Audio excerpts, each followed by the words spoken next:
Lately, I didn't have much of an appetite and had been throwing up everything I ate, so I went to the hospital for a checkup. When the doctor informed me that I was pregnant, I shed tears of joy. My husband and I had been childhood friends and married after graduating from university, but we hadn't been able to have a child. My husband tried to comfort me and said, "Pregnancy should come naturally. Maybe our baby is waiting for the right moment." Now the right moment had finally arrived. "Ma'am, you're already 4 months pregnant. The fetus is healthy, but you should still avoid any external impacts." With a gentle smile, I caressed my slightly protruding belly. It had already been 4 months. My periods had always been irregular, and when I gained weight around my waist, I had just thought it was due to me eating too much. At home, I could hardly hold back my excitement. I cooked a meal and planned to deliver it to my husband, while also personally sharing the good news with him. Carrying the lunchbox, I walked smoothly through the entrance of the Gates group. As I was about to push open the door of my husband's office, a glamorous woman stopped me. "What are you doing?" Her tone was cold, and she scrutinized me unfriendly. I lifted the lunchbox for her to see and said, "I'm here to deliver lunch to Simon." In front of others, I didn't like to directly call Simon my husband. She sighed in relief and said sarcastically, "Oh, so you're just a servant. I'm Lily, Mr. Gates's chief secretary. Give me the lunchbox. You can leave now." I shook my head. "I'm not a servant. I want to personally deliver the lunch to Mr. Gates. Please let me in." As soon as I finished speaking, the woman's anger flared. She snatched the lunchbox from my hands. "Who do you think you are? You're just a servant and you think you can seduce Mr. Gates? You're dressed so coquettishly as well. I'll teach you a lesson that you'll never forget today." Saying this, she swiftly dragged me into the meeting room, shut the door, and slapped me. My face instantly swelled and I fell to the ground. Before I could react, I was kicked on the head. The baby!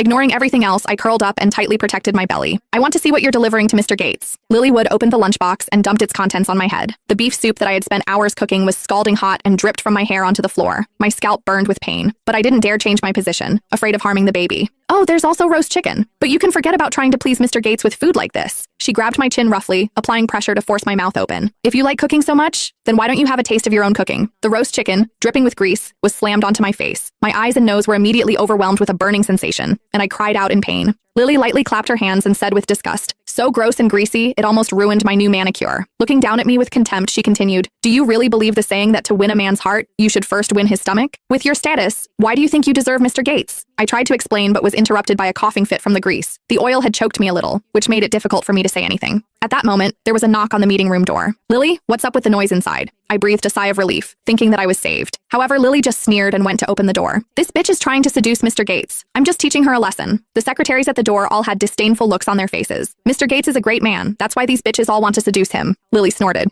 "I know." With that said, she looked at me with hostility while I was crawling pitifully on the ground. She then said disdainfully, "Some people just have no shame." I took out my phone with trembling hands in an attempt to give my husband a call. Suddenly, Lily's eyes turned cold as she stared at my phone. She then reached out and snatched my phone. Her eyes flashed as she glared at the back of my phone. "It's obvious what you're trying to do. You've even bought a phone case that's coupled with Mr. Gates." She threw the phone on the ground forcefully and it shattered into pieces. "You bitch!" Lily grabbed me and kept on slapping me like some kind of angry lunatic. "I was planning on letting you off this time, but now I've changed my mind."